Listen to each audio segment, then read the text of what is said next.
Good morning, 5-star. How are you today?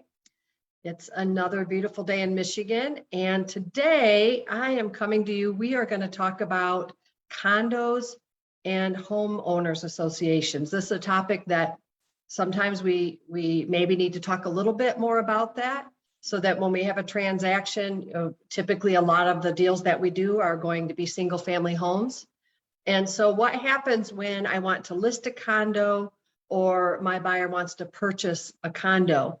There are a lot of different things that we'll want to learn about today that will help you to have a successful transaction.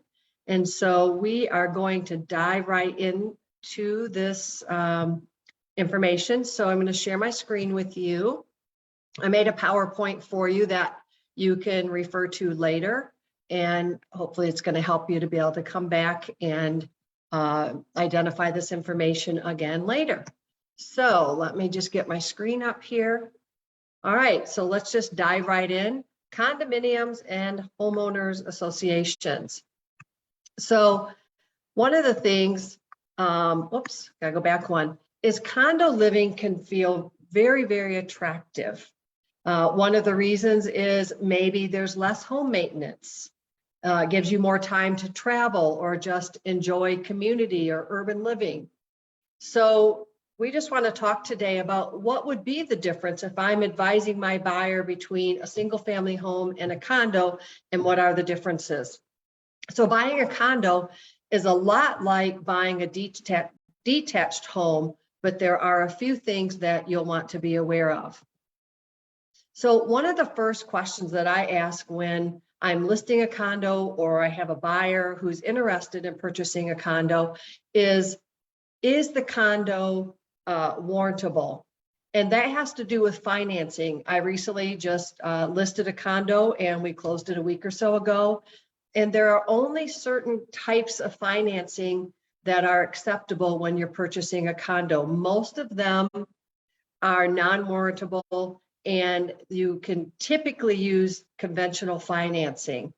So you'll want to talk with your lender about that. I'm not going to dive into the lending portion of this today, but when you have a buyer that wants to purchase a condo, talk to their lender and ask, is it warrantable, and can the condo be financed conventional, or does it need to go FHA, and does it qualify? The other thing to remember is, okay, maybe your buyer's paying cash, and then there are no rules. They could purchase it whether it's warrantable or non-warrantable. But you want to know for when they go to resell the condo, can it be financed later? This is going to be really important to who purchases when they're ready to resell. A warrantable condo, just to give you a little bit overview about this, a warrantable condo is one that a home buyer can finance using conventional mortgage. After they've been approved by a set of guidelines by Fannie Mae and Freddie Mac. That's what you're going to see most condos are able to be financed, is conventional.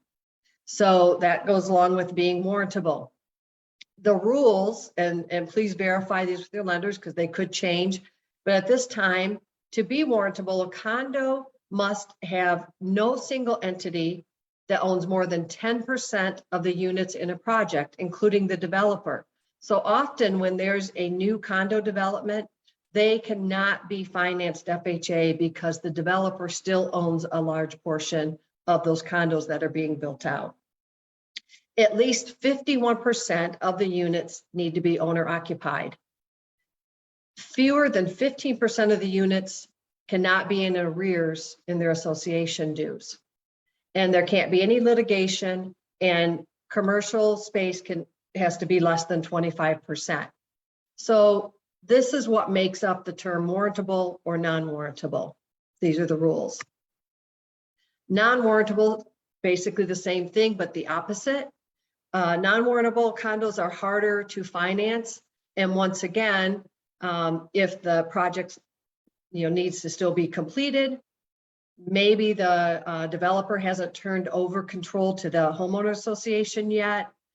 There can't be too many short-term rentals.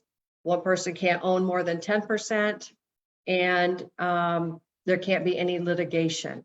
So these are things that when you go to write on a condo, we're first going to talk to the lender to see if they're warrantable or non-warrantable, what type of financing can be accepted.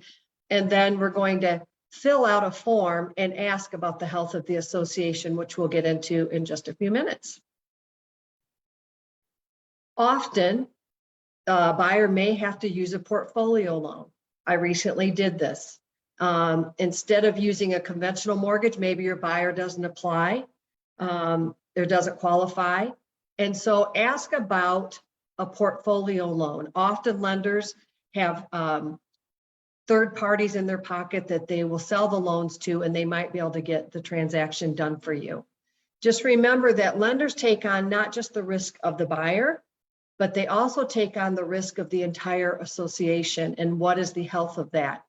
And so it's really important that when your buyer gets pre-qualified, that you talk with the lender and ask about financing, and then they're going to want some more information about the health of the homeowners association.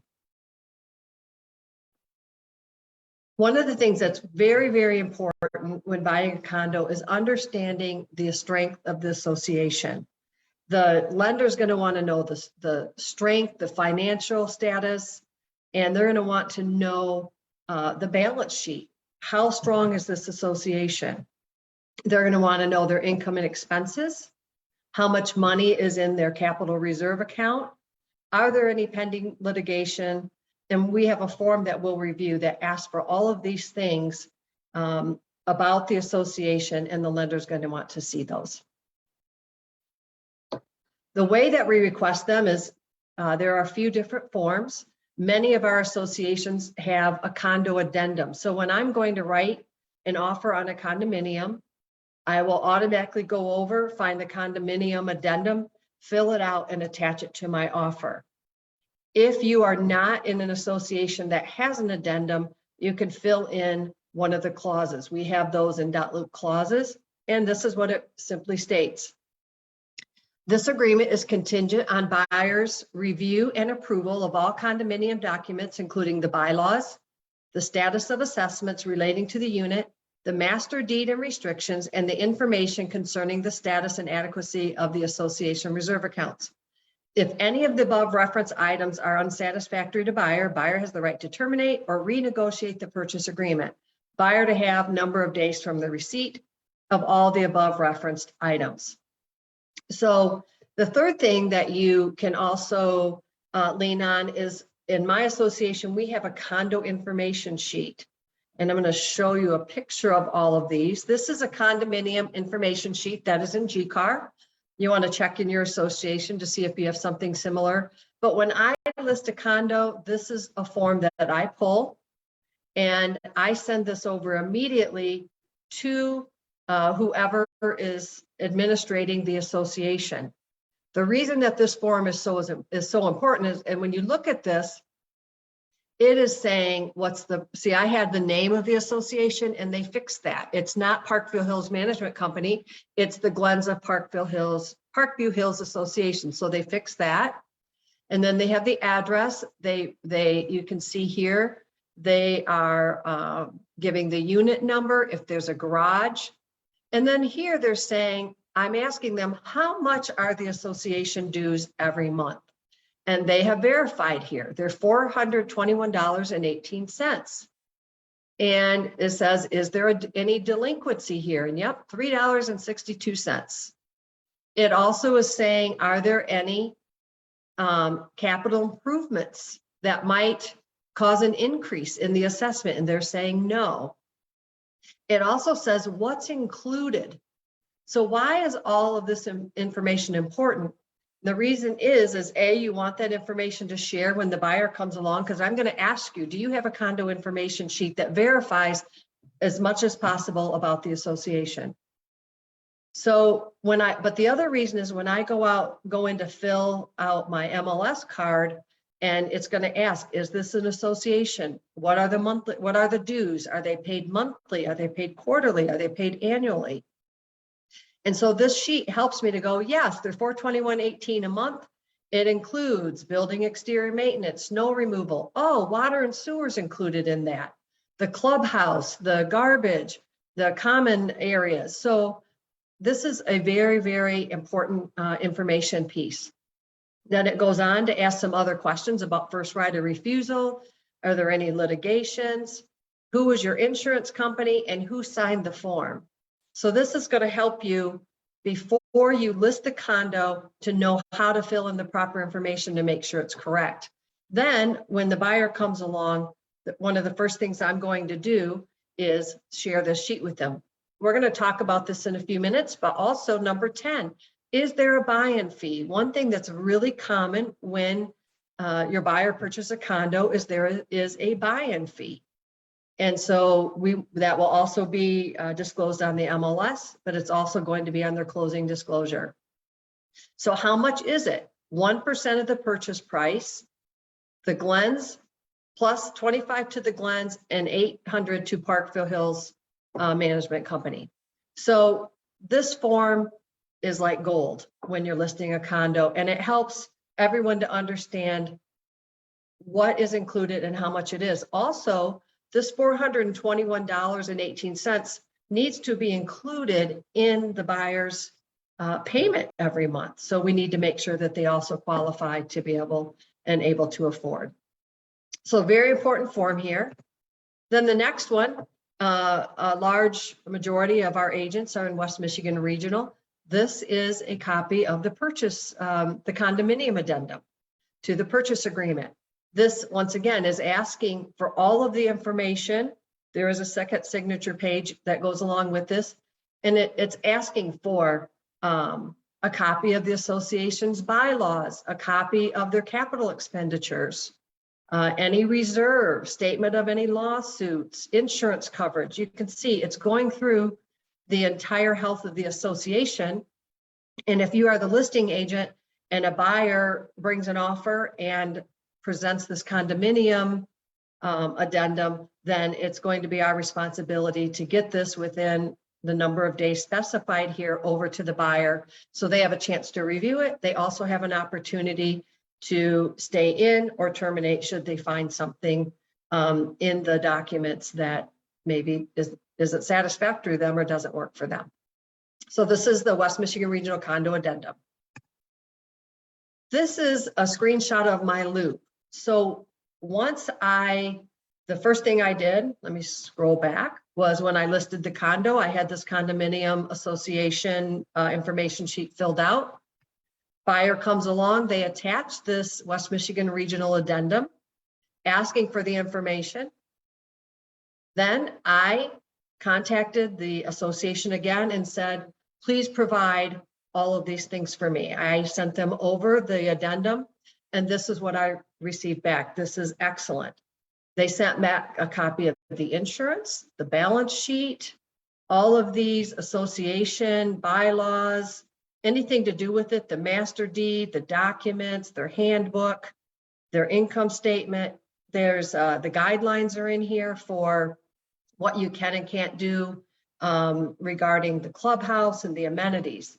So I make a folder called the condominium information folder, and I drop all of this in there.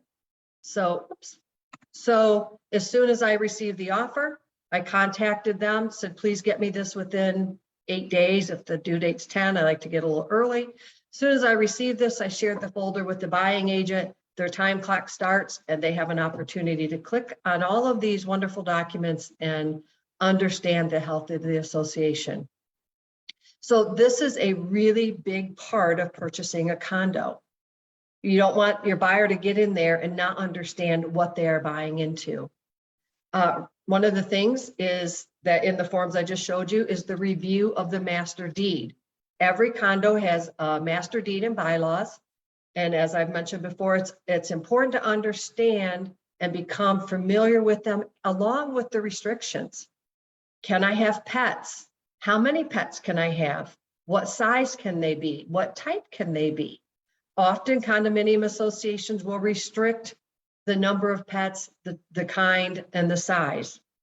Also, if you are purchasing or your buyer is purchasing a condominium for income, then can this condominium be rented out? And can it be rented bi-weekly? Can it be monthly, what is the shortest amount of a term that this condo can be rented out, and you know, how often can it be, and what are the restrictions around having renters? Very, very important when you're considering renting or your buyer's considering renting. Some associations, many of them actually decide what color siding can be on the home, on the unit. What kind, there's one here locally that you have to have a certain color for your drapes that face outward, so that when you look at the association, everything has a white backing versus, you know, a black curtain, a white curtain, a red curtain, a blue curtain. They have to have a certain side facing out. So what restrictions do is they help you understand what you can and cannot do in the association. Very important. Nothing worse than having a buyer get to closing day. They are all excited and they move in with their 40-pound dog, and they get notified that they can only have a 35-pound dog. So that's a problem, and we don't want to be in that situation. All right, one of the things when we find out on this condo information sheet is what amenities are included. I showed you that earlier. It told that it covered water, sewer, green space. But one of the things we want to know is, do I have a garage?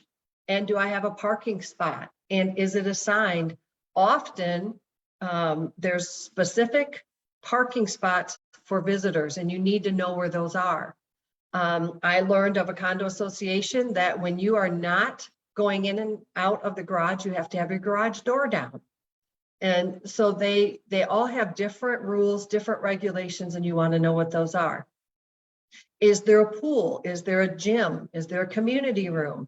Do I have storage? So these are some of the amenities that you're going to want to know. What are the amenities and what are the rules around them? This particular association has a complete guideline handbook that tells you all about every amenity, the walking trails, the tennis courts, the pool, the clubhouse, and all the guidelines around them. So you'll want to make sure that you have all of this information.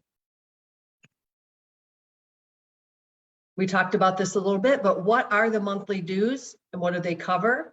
And one of the questions on that worksheet is, are there any current or future changes that might take place? And are there any current or future assessments? Like some associations are replacing windows. Some, maybe they're going to replace a roof. So you want to know, are there any changes, any updates, and how will that affect my monthly dues? You'll want to know, are those expenses going up? And what does it cover? Or are they changing? And then lastly, is there a buy-in fee? What does it cover? How much is it? And that's going to be on the closing disclosure. You need to specify who's paying the buy-in fee and how much it is. Typically, this is paid by the buyer at closing, but it can be negotiated. What is a buy-in fee? This is charged by the association. It's determined by the board. When I research this, we don't always know exactly what it's for. It goes into the association account, and possibilities could be future maintenance and repairs like sidewalks, roof, siding, windows, can offset the monthly budget. Also could cover those who fail to pay. And so just know that this is something that is common, and we want to make sure that a buyer understands that this is a fee that they will incur. All right, so that's a little bit on condo associations. And now I want to talk about homeowner associations. Typically, a homeowner association would be in a neighborhood. I live in a neighborhood that does have a homeowner association. And so we want to talk about what is the function of a homeowners association. So a homeowner association is a governing body that oversees basically my community here where I live. They are typically run by the residents through an elected board of directors, maybe a president, vice president, treasurer. Depending on the size of the neighborhood, they all can vary. So typically, but sometimes a larger community might hire a third-party management company that will come in and oversee the day-to-day operations of the community. But they are funded by residents through regular dues. Some collect their dues monthly, quarterly, annually. Where I live, we don't have any amenities. So basically we pay every year, every other year, a small fee that maintains the main road sign, the island that it's on, and the insurance. So actually somebody hit our sign once. And so it's real important to have insurance to cover any damages. There are other larger communities out there that may have a pool, a clubhouse, tennis courts, and those dues are going to reflect what amenities that you would have. And so you'll want to ask those questions when your buyer purchases in a homeowner, or excuse me, in a residential area that has a homeowner association. And on the other hand, when I list a home in an HOA, I also want to know and have that information readily available. But understand this, the number one goal of a homeowners association, as I have here in bold, is to increase property values. So we want that association to govern anything that might decrease the values in the neighborhood. Some buyers may find that attractive, other buyers may not. And so we're going to talk about that for just a little bit. One of the things in a homeowner association you might need approval on, and that would be to change the color of your home. Some may have very strict rules about the color of the home. Maybe they want them all to be tan with burgundy doors and a brown roof. So in order to change certain things, you would have to get with your homeowner association, make a request, and have that either approved or denied. So why do homeowner associations want to govern what I want to do on my personal home?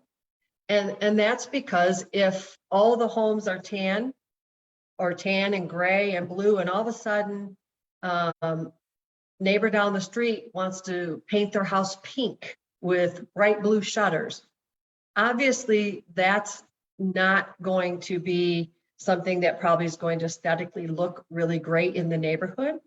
And so they want to be able to determine how things are done in the aesthetics of the neighborhood. Also, they may have rules about what you can and can't do in your yard and your landscaping. HOAs prevent homeowners from sticking their chair, their garbage, their sofa on the lawn, or some even say you have to bring your trash can into the garage and can't even have it visible from the street, or putting an air conditioner in the front window. All of these things might not be as attractive to keeping an area looking aesthetically positive and keeping the values up. So all of these are for the same reason, and that is to keep your values up and not lowering the value of your home. HOAs, some of them keep your nicely manicured common spaces looking nice. You go into a neighborhood, the landscaping's beautiful, the homes are beautiful, the lawns are beautiful. That's going to keep the values of your home in the right direction. Often HOAs also build and maintain other amenities such as a pool, the playground, the walking trails.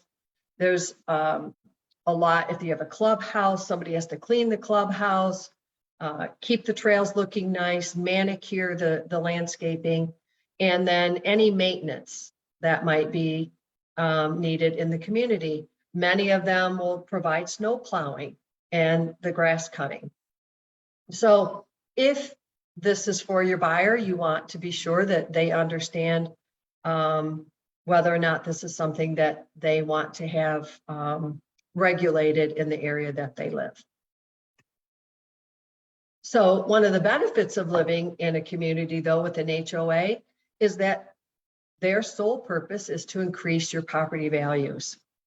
So I personally live in a community because I want somebody to police some of that. When I take my walk around on the trails or in the neighborhood, I don't want to see junk piled out alongside one of my neighbors' homes.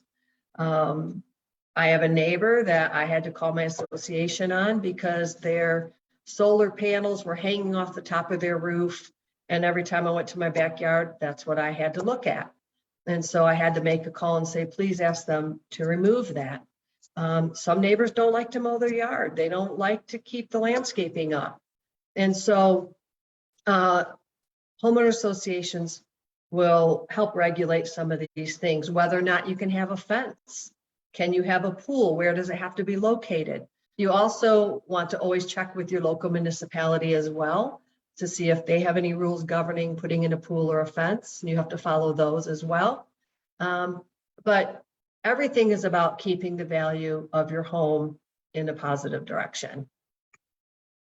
What are the drawbacks? The biggest downside of living in a homeowners association or a condo development is maybe the lack of freedom to enjoy your own property. For some, it may feel restrictive. So example, maybe you have an RV and you want to park it in your driveway during the winter when you're not using it in the spring and summer. There are a lot of associations that probably won't allow that. My association will give you 4 days coming in and 4 days going out, where you can park it in your driveway, you can unload, clean, do all that you need to do regarding the RV, and then it has to be moved. And then when you bring it back in and you're packing it, the same thing, cleaning, packing, preparing to go away, but it cannot stay in the driveway all year long. An example that I have is a neighbor moved into our area and spring came along and they're all excited about their new home. They bring in their RV and they're starting to pack it, and then they didn't move it, and then it stayed and it stayed and it stayed.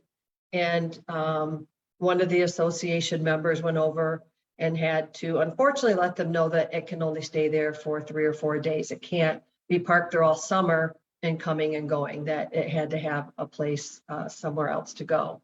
So that's a problem. If we miss that when we sell into a buyer purchases, and we sell this home to a buyer and they're all excited because they need parking for their boat, they need parking for their RV, they they weren't planning on storing these items, and then we have to be the bearer of bad news. And sometimes that may come back on the agent to help resolve that problem. So as I mentioned before, some only allow you to have so many cars in a driveway, or they have to be in guest parking. So make sure you know the association that you are going into for your buyers. Often, if you want to modify your property, like adding a screen patio, once again, you still need to go through the municipality, but you might have to have approval for that. I added a fence a couple years ago, and I went to my association, said, here's my drawing, this is where I want it to be, this is how high it's going to be, this is the material that I'd like to use. Could you please sign off and give me approval? And they did. So these are all important parts that we need to understand. There may be restrictions when selling into a homeowners association. So be sure to check out these items. The key to remember here is that your homeowners association's #1 job is to increase or at least maintain property values. Every rule and function of your homeowner association is done with this in mind. So living in a homeowner association or in a condo association might not be for everyone. Others may love it, look for it, want it, and others, it might not work for them. The rules vary, the costs vary. So be sure that you know what you're getting into and your buyer knows prior to making an offer on a condominium or a home that's in a homeowners association. So what does it cost? We touched on this a little bit, but they, once again, vary by location, the type of community, the amenities that they offer. Some might be $20, $30 a month.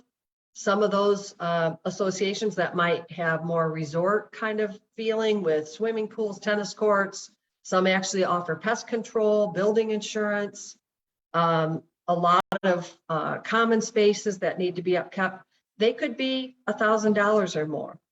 So it's really important. The one that I showed you earlier was $428, and my personal one is $20 every couple of years. So depending on what the association governs and what amenities are there is going to decide how much those are.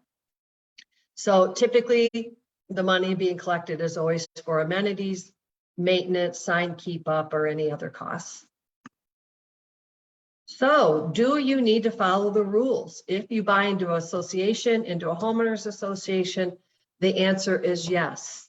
Once you buy in, then you are legally bound to A, follow the rules, and B, pay your dues. So if you violate those rules, often they'll give you a warning.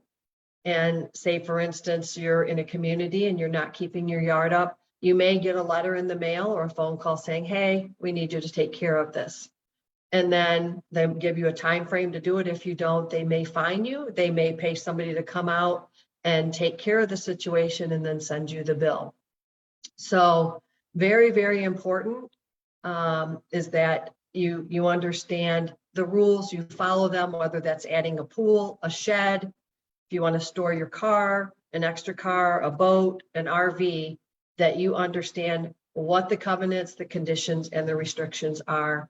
You don't want to be the agent that gets that call later that says, oh, why didn't you tell me I couldn't store my boat here all year long? Now I have to go get a storage unit. It's going to cost me a couple $100 a month. And now what? So you don't want to have that phone call. That's never fun. So that is what we have today for condominiums and homeowners associations. And I hope that you find this information valuable.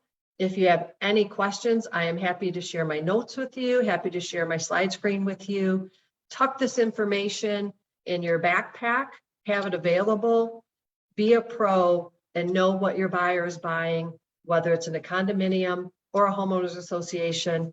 And as always, we are always here and happy to answer any questions that you might have. All right, I hope everyone has a great day and reach out to us with any questions.